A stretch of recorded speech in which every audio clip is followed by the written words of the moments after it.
अहम क्वेश्चन है कि सभी लोग इधर उधर की बातें करते हैं कि हम सरकार चेंज कर देंगे, कानून वापस नहीं होंगे, हम घर नहीं जाएंगे, मरने के लिए बैठे हैं। लेकिन अहम लड़ाई डाल देंगे ईवीएम की। जब लोग हार जाते हैं फिर कहते हैं ईवीएम में गड़बड़ है, वोट नहीं दिया। लेकिन जो आपने जो सही क्वेश्चन छेड़ा है कि ईवीएम में गड़बड़, तो क्या लगता है आपको? देखिए सारा का आप अपना नाम बताएं अपना। जी मेरा नाम चंद्रशेखर यादव है। चंद्रशेखर यादव, वही मैं एटा से हूँ जी, मैं एटा से हूँ। और देखिए कि ईवीएम का खेल बड़ा साफ सुथरा सा। जब दिल्ली हारते हैं पहली बार में तो लोगों को ये मालूम होना चाहिए कि मोदी जी कोई गलत काम नहीं कर रहे हैं इस समय। मोदी जी को गोधरा कांड का एक्सपर्ट माना जाता है, लोगों को बांटने का उनके पास लाइसेंस है ना। जब जब राजनीति धर्म के द्वारा नियंत्रित होगी तो वो विकास से सभी जगह से हट जाएगी। नेपाल जो है जब तक आप देखेंगे कि जब तक धार्मिक देश रहा, भिखारी देश रहा है, अब वो हमारे स्तर से ऊंचा होगा। जितने आप मुस्लिम कंट्रीज देख लीजिए है ना, वो सभी बहुत परेशान है।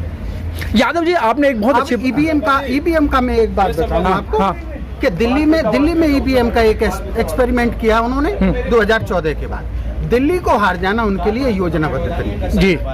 वो 70 में से 67 सीटें हारते हैं और एक मान लीजिए कि दिल्ली को उनको देना किसको था?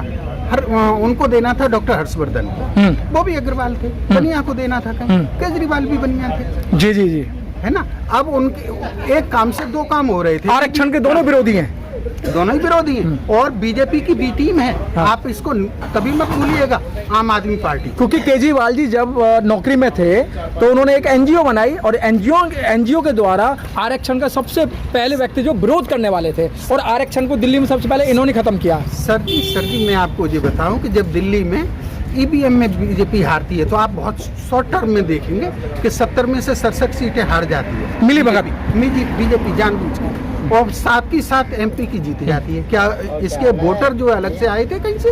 वोटर तो सेम थे। इसको जीतने से क्या हुआ कि जो विरोधी लोग थे, विरोधी लोगों को एक दिमाग में गया कि ईवीएम सब ठीक है, और उन्होंने बिहार को कर दिया और अपने अन्य राज्यों को जीत लिया, और जो नहीं जीत पाए उनको जबरदस्ती छीना झपटी कर दी। क्योंकि और बताऊं आपको कि मैं पिछले 8 महीने से 1 साल से कह रहा था कि बीजेपी कभी जीतने की कोशिश नहीं करेगी बंगाल में। बंगाल में ममता बनर्जी भी ब्राह्मण होती हैं, और इनकी भी आरएसएस की सोच में ब्राह्मण के साथ उनके साथ समझौता कर लेने में कोई दिक्कत नहीं। दिल्ली के बदले उन्होंने बिहार जीत लिया है, और बंगाल के बदले अब वो यूपी जीत लेंगे। दूसरे और जो इलेक्शन लड़े जा रहे हैं, जो लोग विरोध करेंगे, ये किसान तो हमेशा से, मैं किसान के विरोध में नहीं कह रहा, मगर यहाँ किसान है, वहाँ जाके किसान के मुद्दे खत्म हो जाते हैं जी। इसको कोई महंगाई नहीं लगती, भ्रष्टाचार नहीं लगता, वहाँ बिरादरियों में बट जाएगा जाके। और मोदी बिल्कुल ठीक कह रहे हैं कि उनके वोटर हैं।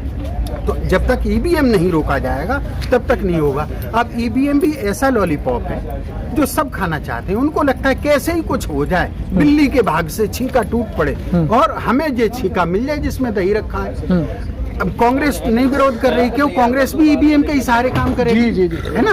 जो सत्ता में आ जाएगा उनके पास सिस्टम होगा, उनको लगता है ईवीएम पे छोड़ो, वैसे ही आ जाओ। किसानों के कंधे पे रख के बहुत दिनों तक ये राजनीतिक लोग अपनी राजनीति नहीं चला सकते। किसान को एक बार सिद्ध करना होगा कि वो राजनीतिक हो गया है। राजनीति करना किसान को कोई अपराध नहीं है। अगर कोई ये कह देता है कि ये किसान राजनीति कर रहा है, गलत है, तो आप मीडिया कर्मी, माना आप अच्छे मीडिया हाउस को बिलोंग करते होंगे अथवा नहीं करते होंगे, मगर मीडिया हाउस क्या आपको चौथा स्तंभ लगता है? क्या ये कंपनी एक्ट में रजिस्टर्ड नहीं है जी? अगर कंपनी एक्ट में रजिस्टर्ड है तो प्रॉफिटेबल काम नहीं करेगा, प्रॉफिट के लिए काम करेगा नहीं जी, जी। जब प्रॉफिट के लिए काम करेगा तो देशभक्त कैसे हो सकता है?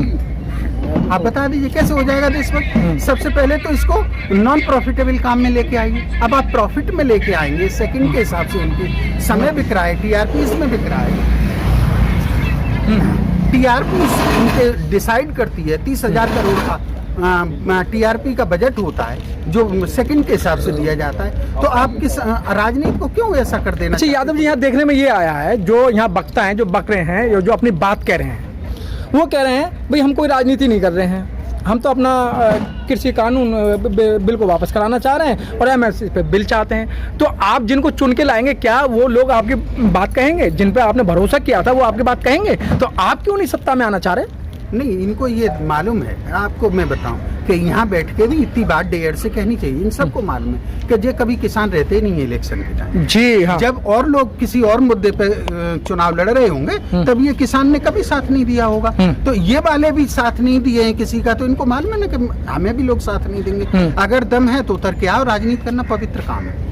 राजनीति और जिस देश की सारी दिशाएं और दशाएं राजनीति से तय होती हों, वहां पे ये कहा जाएगा राजनीति गंदी चीज है।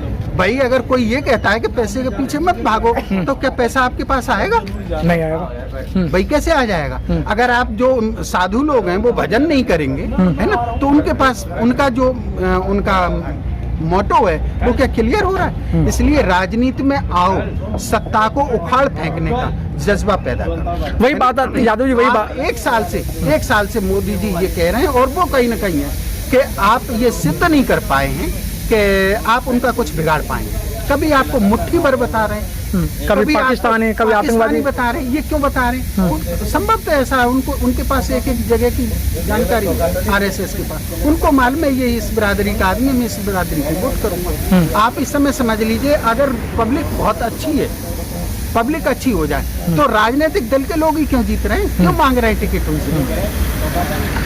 बीजेपी से टिकट मांगना का मतलब है कि इस समय श्योर एंड सर्टेन वो जीत जाएगा, है ना। तो ये क्यों? कि उनके पास वोटर है।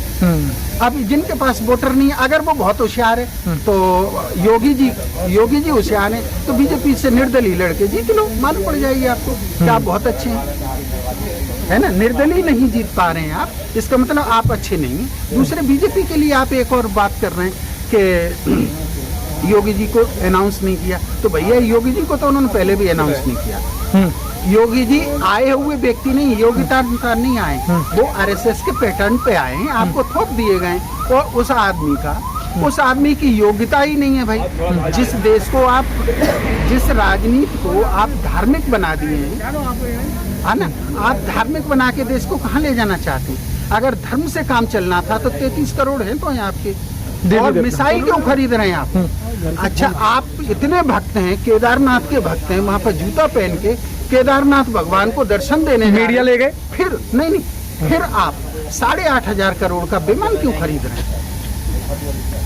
क्या आप दर्शन देने गए थे केदारनाथ पे या दर्शन करने गए थे? अगर दर्शन करने गए थे तो फिर वीआईपी कल्चर खत्म करो। आप वीआईपी कल्चर खत्म करना चाहते हैं, आप खत्म करना चाहते हैं कि मंदिर में भी वीआईपी कल्चर लगाना चाहते हैं? आप एक बार को इनके भक्त जो हैं, इनके भक्तों का मैं आपको बताऊं, इनके भक्त कुछ भी मोदी गलत हुआ, इनके भक्तों का काम है उसको सही सिद्ध करना। इसके लिए मैं एक सर मीडिया भी वो भक्त ही है, वो भी मीडिया असल में कभी निष्पक्ष नहीं रह सकता। मीडिया कभी निष्पक्ष, और मीडिया और वकील निष्पक्ष होंगे तो काम ही नहीं चलेगा। इसलिए दोनों, एडवोकेट को भी निष्पक्ष नहीं होना चाहिए, मीडिया को। अच्छा, मैं एक बात अपनी कहना चाहूंगा आपको कि मोदी का काम, मोदी को आप तुलना कर सकते हैं और मोदी के काम को 3 चीजों में बांट सकते हैं। एक विद्योत्मा कह लीजिए, एक कालिदास कह लीजिए, एक जो है कालिदास और विद्योत्मा के बीच में जो उनका रिप्रेजेंटेटिव था ना, जो रिप्रेजेंटेटिव थे, जो उनको एक्सप्लेन करते थे कि विद्योत्मा ने कालिदास से क्या पूछा। सेम यही काम हो रहा है आज के समय में। मोदी कुछ भी बोल दे, उनके भक्तों को सही सिद्ध करता है। ऐसे ही कालिदास कुछ भी बोल दे, विद्योत्मा के सामने अगर कालिदास कहता है, विद्योत्मा कहती है एक उंगली उठा के कुछ समझाने की कोशिश, तो वो बेवकूफ कालिदास 2 उंगली ये बताता है मैं इसकी दोनों आंखें फोड़ दूंगा। मगर उनके समझाने वाले उसको विद्योत्मा को समझाते हैं कि नहीं मैडम, ये महाराज जी हमारे गुरु जी तो ये कह रहे हैं, राष्ट्रीय हित में हो रहा है, इस समय राष्ट्रीय हित में हो रहा है। इसलिए ये कोई आप गलत नहीं। जब क्रांतिकारियों को आतंकवादी इसी सरकार ने नहीं कहा, ब्रिटिश हुकूमत भी कहती थी, ये हुकूमत भी कह रही है। ब्रिटिश हुकूमत डकैती डाल के एक कंपनी को देना चाहती थी, अपनी गरीबी दूर करना चाहती थी, अपने राष्ट्र को मजबूत, ब्रिटिशर्स को मजबूत करना चाहती थी। ये भी करना चाह रहे हैं। 400 करोड़ रुपए में जयपुर का रेलवे स्टेशन तैयार होता है। वो मोदी जी के पिताजी की चाय की दुकान से पैसा नहीं आया है, हम टैक्स पेयर्स का पैसा है। और उसको आप दे देते हैं अडानी को। क्यों दे देते हैं भैया? बीटा सेक्टर कनॉट प्लेस के अंदर जितनी कंपनियां आप बेच रहे हैं, वो सारी कंपनियां बिजनेसमैन क्यों खरीद रहा है भाई? अगर घाटे का सौदा है तो बिजनेसमैन घाटे का सौदा कर ले। यहाँ पे लोगों को 10 दिन खाना खिला के दिखा दे, घाटे का सौदा है, बता दीजिए। और इतना अयोग्य व्यक्ति है कि जिसको एक व्यक्ति घाटे में जा रहा है ना, उसको बेच देता है और दूसरा आदमी उसी से बहुत कमा रहा है। इसका मतलब कंपनियों का दोष नहीं, हमारे इसका दोष है। मोदी को नहीं होना चाहिए। मोदी को तो अगर आप शुक्र मनाइए कि मोदी और इस देश के प्रधानमंत्री, अगर ये बाय द वे पाकिस्तान के प्रधानमंत्री होते ना तो इनको तब तक लटकाया जाता फांसी पे जब तक इनकी डेथ नहीं हो जाती। Hung out the death. हाँ, और ये ऐसा है नहीं, क्योंकि पाकिस्तान में देशद्रोहियों के साथ यही किया जाता है। तो पाकिस्तान से हमें बहुत सीख लेने की जरूरत है ना। हमारी कुछ कमियां हैं जिनको हमने अधूरा छोड़ रखा है। हम अपनी कमियों को, अपनी जिम्मेदारियों को दूसरों पर नहीं डाल सकते। जब हिटलर शाही चल रही है, हिटलर शाही तो तब तक चल रही है जब तक विद्युत माँ को समझाने के लिए नालायक लोग बैठे हैं। इन नालायक लोगों को रोक दीजिए। और उनको मालूम भी नहीं, जो खुद बर्बाद हो गए। आप मेरे को एक बात बताइए, अभी 12 रुपए कम हुए, सबसे ज्यादा स्वागत किसने किया? बीजेपी के लोगों ने। बीजेपी के, इसका मतलब हुआ कि वो महंगाई के प्रबल विरोधी हैं, है ना। अब आप किसको खुश करना चाहते हैं? 12 रुपए में इतने खुश हैं, आप ले आइए 50 रुपए पे सबसे ज्यादा बीजेपी का समर्थक खुश। इसका मतलब रो रहा है वो और आपको बता नहीं पा रहा है। इसलिए आप देश के साथ गद्दारी मत कीजिए। अगर आप हटे नहीं तो आपको लात मार के हटा दिया जाएगा। अगर आप हटे नहीं तो यहाँ पे आप गृह युद्ध शुरू हो जाएगा। और ये देश जो है किसी के बाप की बापौती नहीं है जो बेच के खा जाएगा। तुम जिनको बेच रहे हो ना उनकी एक और समझ लीजिए। सर रोक कौन रहा है फिर? रोक कहाँ रहा है सर? बिक रहा है ना सर, बिक गया ना सब। रेल बिक गई, एयर इंडिया बिक गया, आपकी कृषि बिक गया। सर कहाँ मर गया है? विनोद राय वाला पद कहाँ मर गया जो ये बताता था कोल आवंटन में भी घोटाला हो सकता है जी, 2G स्पेक्ट्रम में घोटाला हो सकता है। तो ये घोटाले कहाँ चले गए? वो CAG का पद कहाँ चला गया? वो जनरल विक्रम सिंह जो देश को बार बार धमकियां देता था, वो जनरल अब रावत के साथ समय पर कोई गड़बड़ी नहीं हो रही है। हमारे देश में अगर नोटबंदी बहुत अच्छी थी तो हर साल क्यों नहीं कर रहे हैं? आप कर दीजिए, इस बार भी कर दीजिए। नोटबंदी 5 साल की बरसी हो गई है अब। हाँ, 5 साल की बरसी हो गई। 5 साल बाद तो प्रधानमंत्री दोबारा चुन के आ जाता है। तो अब नोटबंदी दोबारा कर दीजिए। आपने कौन सा ये लॉजिक लगाया कि 500 का नोट बंद कर दो, 1000 का बंद करो? 2000 किसके लिए भेजे हैं? 2000 में जो 2 लाख रुपया हो जाएगा एक गड्डी में, वो किसका फायदा हो रहा है? इस गरीब का तो नहीं हो रहा। 2000 का बंद हो गया है, आप उसको कहीं पे दबा के रखे होंगे। अच्छा, एक और समझिए आप, इन्होंने जब पहली बार ही देश में आप देखेंगे कि सुप्रीम कोर्ट के सुप्रीम कोर्ट के जज जो है, सारे लोग कह रहे हैं देश खतरे में। रो रहे थे सर, बैठ के रो रहे थे। चीफ जस्टिस रो रहे थे। CBI से लड़ रही है, NCB डकैती डालने को लड़ रही है, 25 करोड़ मांग रहे थे, आप 18 करोड़ में कर रहे थे। 3,000 किलो का आपको वो नहीं दिख रहा है, ड्रग्स नहीं दिख रहा है, आप 10 ग्राम पे किसी के पीछे पड़ गए है ना। आपको कहीं से एक जरा सा कुछ चाहिए, कुछ भी जरा सा ऐसा चाहिए जहाँ पे आग लगा सकते हैं आप। देखिए आप निकट भविष्य में बहुत जल्दी। हाँ, ये तो अच्छा है, ये तो अच्छा है। हाँ, लगाना चाहिए, क्योंकि जब तक देखिए बाला साहब ठाकरे कहते थे कि अभी भी इस देश को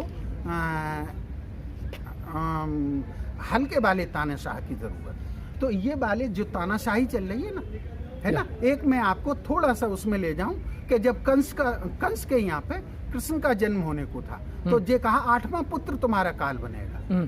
तो उसने जो है गिन के बताया कि ये तो पहला है, इसको नहीं मारूंगा।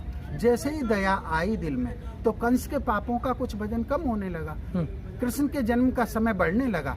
तभी तक उन्होंने भेज दिया उनको, नारद जी को। और उन्होंने कहा कि तुझे कैसे मालूम है? तूने काहे से? उन्होंने एक गुलाब का फूल दिया, गुलाब का फूल दिया और कहा कि इसमें जरा गिन के बताओ कितनी है। तो 8 पंखड़ियां थी। तूने कहाँ से गिना है? यहाँ से गिना।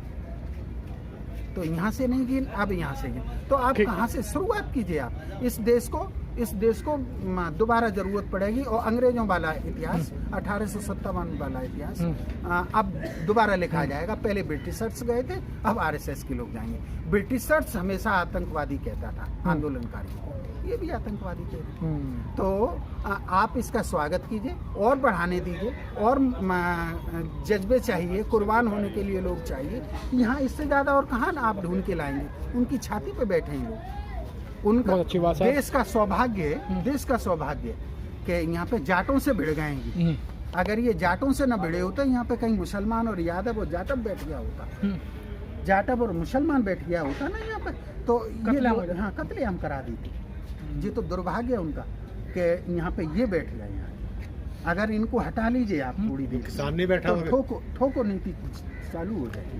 बहुत ठोको नीति में दूसरे आपको सोच के बड़ा लगेगा कि ये ठोको नीति वाले एक एक मुकदमे पे बताते हैं ये आतंकवादी है ना। मगर 39 केस संगीन वारदात के 39 मुख्यमंत्री खुद अपने वापस कराता है। इसका मतलब हुआ कि पावर जब अन्यायियों के हाथ में होगी तो कानून अपने हिसाब से काम नहीं कर पाएगा। बहुत अच्छी बात। सुप्रीम कोर्ट जो है इस समय उपदेशक बन गया है, साधु बन गया, उपदेश देता है। उपदेश क्यों दे रहा है भाई? कानून बना रहा है जिसको काम ही नहीं, कानून पार्लियामेंट बनाएगा। रक्षक हैं, कानून के रक्षक हैं, तो आप जो हैं ये सलाह दे रहे हैं कानून को बंद कीजिए। सुप्रीम कोर्ट के नाम पे हमारा करोड़ों रुपया लुट रहा है, उसको बंद कराइए आप। सर बहुत अच्छी बात। देखिएगा, कोई न्याय नहीं मिलेगा। बुद्धिजीवी जब लोग मिलते हैं तो बड़ा अच्छा लगता है और अच्छी बातें कहते हैं। और किसी शायर ने कहा है, जैसे 1857 की बात आए, कि अफसोस नहीं उन गुलों पर जो खिलकर मुरझा गए, अफसोस तो है उन गुलों पर जो बिना खिले ही मुरझा गए। जिस तरीके 1857 का जब विद्रोह हुआ था, वहाँ छोटे छोटे बच्चों की बलि चढ़ा दी गई थी, लेकिन फिर भी आप जैसे लोग, यादव जी जैसे लोग हमेशा बोलते रहे, अपनी बात को बुलंद करते रहे, और ऐसे लोगों की जरूरत है। अगर ऐसे लोग जिंदा हैं तो देश पे कभी गाज नहीं आने वाली। कैमरामैन गौतम के साथ मनोज पिप्पल, गाजीपुर से।